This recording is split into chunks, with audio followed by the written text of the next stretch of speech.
Okay, hey, welcome to an episode of On the Wrist from Off the Cuff. I have a really cool update for you guys from the brand Monta. This is a really fun new release I didn't see coming, but I'm really happy to get an early hands-on with this pre-production prototype. Now, a little bit about Monta. They are Swiss-made, founded back in 2015 out of St. Louis, Missouri. And they're a luxury microbrand industry cornerstone at this point that really sets the bar in terms of luxury level fit and finish. In terms of type of watch, this is an everyday watch. Some key characteristics in design language. You're looking for something you can wear every day. Of course, you're going to find that versatile blend of both sporty and dressy attributes. This is their new Noble 40 in the black lacquer dial. And of course, this is a pre-production prototype.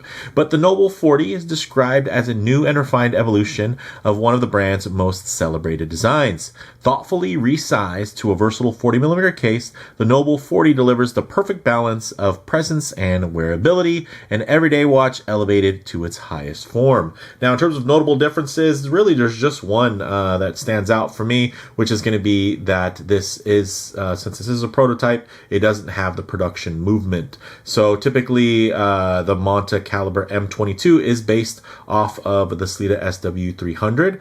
It looks like there's an ETA in there, so they have a regular ETA rotor as well as ETA movement, which doesn't have the extended power reserve that the SW300 has. So essentially, the best news for you guys is if you purchase one of these, it will be better than this one. And this one is very, very impressive, even as is as a pre-production prototype. I'm sure there'll be other things that'll be tightened up here and there, but you know, typical Monta fashion is that the production is going to be elevated and refined in any way that they can squeeze in. So with that said, let's go ahead, zoom the camera out, get this piece in hand, and take a closer look. Okay, as you can see, quite recognizable silhouette. Some updates, of course, that you notice right off the back are going to be the crown guards, which is a carryover, of course, from their Triumph. But one thing some of you are looking at, you're saying, wow, that's a little bit more vanilla than it used to be. I think that's fair, but others will think that's a lot more refined than it once was. And of course, Monta being Monta, they're staying ahead at the kind of forefront of trends, slightly sizing up and then also slightly simplifying. We're seeing that with many of the mainstream brands today, especially within the Swiss space, where things are getting a little bit more refined, a little bit more calmed down, and just really understanding that people are looking for versatile timepieces. Not everybody can have a huge collection where they have each watch for different things. Some people want a watch that will kind of be able to be a bit of everything for them. And I think that's really where this shines. In terms of the price point, guys, when it eventually gets to that full price retail, it's going to be $18.95, which I think, you know, we kind of know the quality of Monta at this point, especially when you think about the fact that they are US based in terms of their customer service and everything. And really, I've never seen anybody have problems with them, and I'm a member of quite a few active groups that delve into micro brands, as well as even the Monta appreciation groups and whatnot here and there. So yeah, typically really shining feedback from those verticals in terms of customer experience. And then of course, really, I don't think anybody's denying the quality of the product here. But so that's full price, but you can get special order pricing for $15.95 if you're one of the first 100 people to buy. And then the regular pre-order pricing would be $17.50, which again, still a pretty good deal, especially when you consider, you know, the fit, the finish, the attention to detail, the build quality. It's, you know, this is a special brand and this is a special model. Now, this is was just released at the time of filming. It's not released yet, but it will be released on April 9th. I should be posting this shortly after April 9th, so that as you're looking for this, it'll pop right up for you, okay? And they are expecting any of those pre-order deliveries to be within the first half of July. And of course, if they pre-order a ton, you know, then it could take longer, but those first 100 or so, you know, that are going to be getting that great deal, you can definitely look forward to that, getting it relatively soon, right in time for the summer. In terms of the dimensions, 40 millimeters in diameter, kind of mentioned in the intro, 10.4 millimeters thick, and then 47.8 millimeters lug to lug. And of course, that is measurements off from my own calipers. In terms of the build, 316L stainless steel, brushed and polished. A difference here between the previous generation is you're going to have polished sides now. Used to be brush sides, polished chamfer, brushed, be that little sandwich. But you can see here it's brushed on the sides now as well. Which, sorry, excuse me. I'm just giving it a quick wipe off camera there.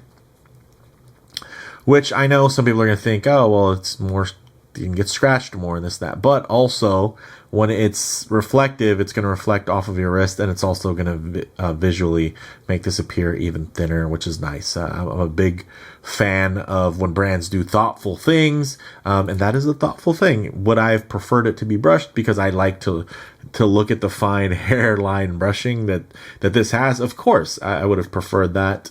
But again, it's understandable why they did what they did. Same thing for this high polished bezel here, right? Reflecting off of a black camera lens, it's going to look black, but out in the regular world, you can see here that it's going to be reflecting the regular world back at you, in terms of having more steel tones. And of course, again, kind of a mirror finish. Now, getting into there's a flat sapphire with an inner anti-reflective coating. You do have, I did mention the fixed bezel that is highly polished. You do have a screw down crown, which is nicely signed, and then of course nestled in really well. Nice tolerances around the crown guards there. The movement that you'll find in the production model won't be this one, because it'll have that custom Monta rotor, and it will be based on the Sellita SW300. So you will have that extended 56-hour power reserve while still maintaining that 4 hertz beat rate, or 28,800 vibrations per hour. Smooth sweep.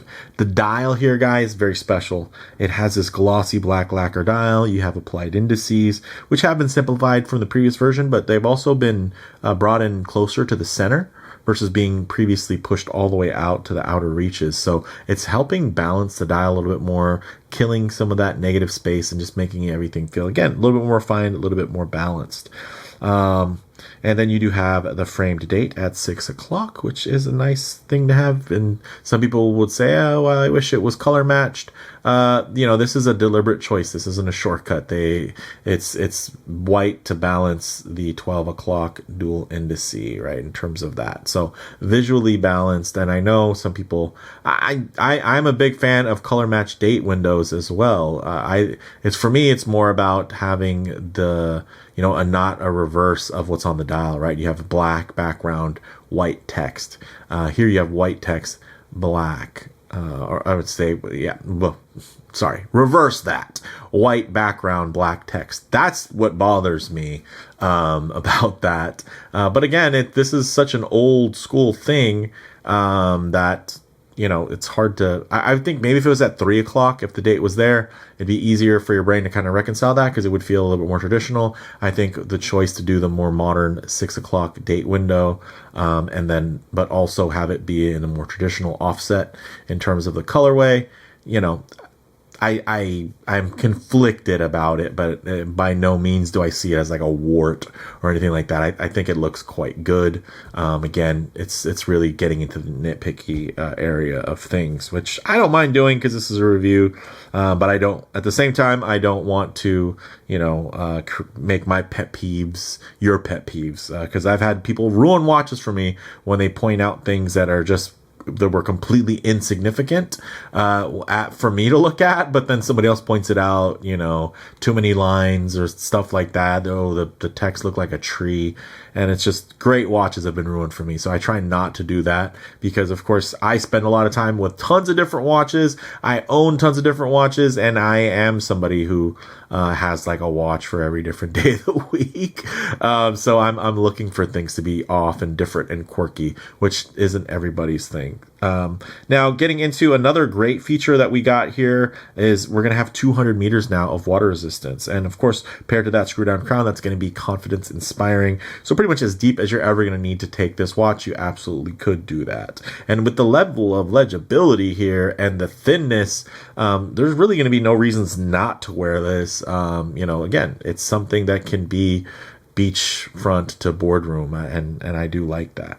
Now, in terms of the lugs, again, quite versatile, 20 millimeter lug width, which is perfect. You have solid links and end links, fully articulated 3-link bracelet with screw pin construction, beautiful bevels throughout. And then you have this latest generation solid flip lock style clasp with the toolless micro adjustment. It does have 3 positions. We'll go ahead and pop this open. You can see here, very simple, 1, 2, 3. So that's how you're going to dial it in. But you do get 2 half links. I took one of the half links out because it fits my wrist better without it. And some of you are probably thinking, hey, well, you know, why don't they make this go a little bit deeper? But if you look here, see how there's a kink right there? So that sits a little deeper in there. So that's what actually keeps this clasp very, very thin. And that is something, although there's a lot of toolless micro adjust clasps out there, there are very few that are this thin. And that's a part of that trade-off. So again, I think people are very quick to kind of glance over things and, oh, that must be an oversight. No, it's not an oversight. Again, it's the call for that thinness, for that flow, the balance here. Look at that. Look at the clasp versus the watch case. This is a very, very balanced piece, and you know, visually balanced in terms of its aesthetics, but also physically balanced in terms of its execution, and I appreciate that. So with that said, let's actually get it on the wrist and see how it wears. Okay, as you can see on my 7.5-inch wrist, wears really, really well. Look at the thinness there. Look how low slung that is. Very, very sleek. Great taper on the bracelet. Of course, if I get my wrist a bit too close to the camera lens, you're going to notice a fair amount of perspective distortion. It's going to make the watch seem a lot bigger. It's because the sides of my wrist are falling out of view. But what I'll do is I'll keep my wrist nice and low and then just tighten up the frame here so that you guys can get still a detailed look, but just add a bit of a truer aspect ratio as how this may lay on your own wrist. And I gotta say, of course, the 40mm sizing is going to be a bit sportier. I was a big fan of the 38.5. For me, that was the ultimate sweet spot, but that's my wrist. Others are gonna find this more attractive, and then also with it being slightly wider, but still maintaining that thinness, it's gonna actually accentuate the thinness. I mean, look at how thin that is. So there are, again, it's trade-offs. There's not just one way to make a watch, and if there was, it would be a very boring place. So as you guys can see, though, visually the visual weight is quite well balanced, thanks again to, even though the case is slightly larger, the dial is shifting those indices closer to the center, and then you still have that outer track, and of course, just for the purposes of this video, it's visually gonna have a bit more extra punch because it's reflecting off a black camera lens in a dark room with just 2 points of light. You can see the reflection of the off camera lighting here and then on this side as well. So typically you would be in something that's going to be lit kind of everywhere. So you can see if I tilt my wrist, all of a sudden, look at that. It makes you see the dial as being a little bit smaller because now it's being separated a bit better from the bezel, and the bezel is just reflecting off of a little iridescent reflecting board right there off camera, just to give you an idea of the way the light is going to move on here. But yeah, I think this is quite handsome. I do love my original first gen Noble. I'm not going to be giving it up anytime soon, but I definitely do see the method behind the madness on this one. And again, the goal is to reach a broader audience. And with that, you're going to need to make broader strokes in terms of something that's going to be a bit more versatile. And I think they accomplish that, right? Like a lot of brands will be going the other direction. They start out very vanilla and then they kind of get more niche and niche and niche kind of with their, kind of their own following. For Monta, it's probably the opposite, right? They started out quite unique, right, within the space in terms of what they were doing visually and aesthetically. And then as they're gaining more and more popularity because of the build quality, now they need to kind of expand into designs that are going to have more universal appeal so they could sell more watches ultimately. So I mean, that makes sense to me anyway. But what do you guys think? So with that said, we'll get this off the wrist, set up for some Lume shots, the light transition, and closing thoughts. Okay, let's go ahead and hit the lights here. Ooh, okay, the Lume's legit. Very nice orientation, of course, with the dual indices at 12, and then of course the miniature indice there at the 6 o'clock. But one thing I always like to work in is going to be a low light transition, because not always going to be out in the middle of a field enjoying direct sunlight. A lot of times you're going to find yourself coming out of buildings, walking underneath overhangs, or just hanging out underneath the shade of a tree. So it's nice to see what these colors, textures, and finishes run alike in less than optimal lighting. And my goodness, this black lacquer dial. Oh, excuse me. Thank you for the blessings in the comments section. But that deep, inky, glossy dial is spectacular. Look at that. The contrast is just all... Oh, excuse me again. Is just all the way up here, guys. Very, very nice. Quite elegant. That seconds hand, still non-loomed, non-painted. Kind of just disappears there, depending on how the light may catch it. Look at that. There it is. Very nice. So, look at that, guys. Again, a bit of a do-it-all piece. 200 meters of water resistance. Nice lume. Balanced look. I mean, this is one of those things. Go anywhere, do anything. A lot of times we think of the capabilities of the watch, but don't forget about the aesthetics. Like, this watch could go and dress up, right? Not every field watch can be dressed up, and I like that about this piece. It hits that kind of sweet spot in terms of design and functionality, and again, it just feels refined. This doesn't feel like the first version, and it shouldn't. It feels like a later iteration and an evolution of what came before. So with that said, let's get into some closing thoughts, guys. On the wrist, comfortable wear, rides low slung and thin. The indices, although less complex than previously, are pushed more to the center, which dials the visual proportions to balance the slightly upsized physical footprint. Now, in terms of model variants, it's also available in a blue sunburst option, but do check the site links depending on when you're watching this video for current options and availability.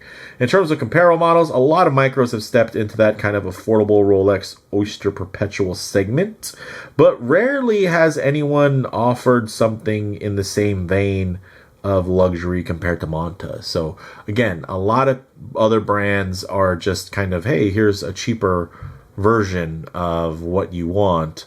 Here, you're getting something that is very comparable in terms of the actual fit and finish quality. And it is cheaper, of course, but it's still a premium product. And dare I say, it's luxury-esque. So for me, guys, bottom line, the Noble can either be appreciated as a super premium upgrade to mainstream darlings like the Tissot Gentleman, or as a Rolex Oyster Perpetual alternative at just a fraction of the cost. Even with the emergence of Tudor's Black Bay 1, you can get it in a 39 or 41. There's other sizes too, but in terms of comparable to this, that are now packing in-group manufacturer chronometer calibers, Monta's still able to undercut their pricing while rivaling their execution levels, which I think is very admirable. And I think at this point, Monta's earned enough of a name for itself to where it's just one of those, if you know brands, right? Like if you know Monta, or if you're in the space, right, and micro brands, chances are you know how good Monta watches are. And if you saw one on somebody's wrist, it's telling you a little bit about their tastes and their values and what they look for in a timepiece. And again, this isn't for everybody.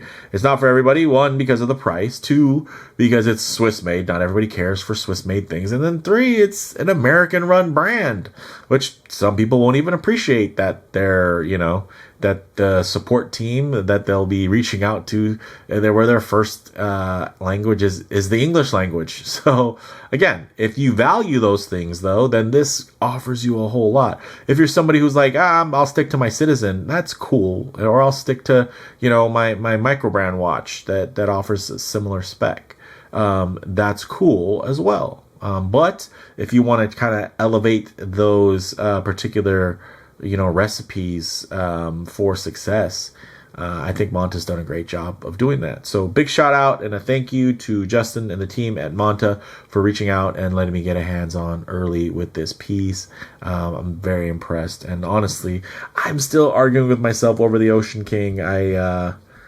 It's funny because that new Longines makes me kind of want the latest Ocean King even more.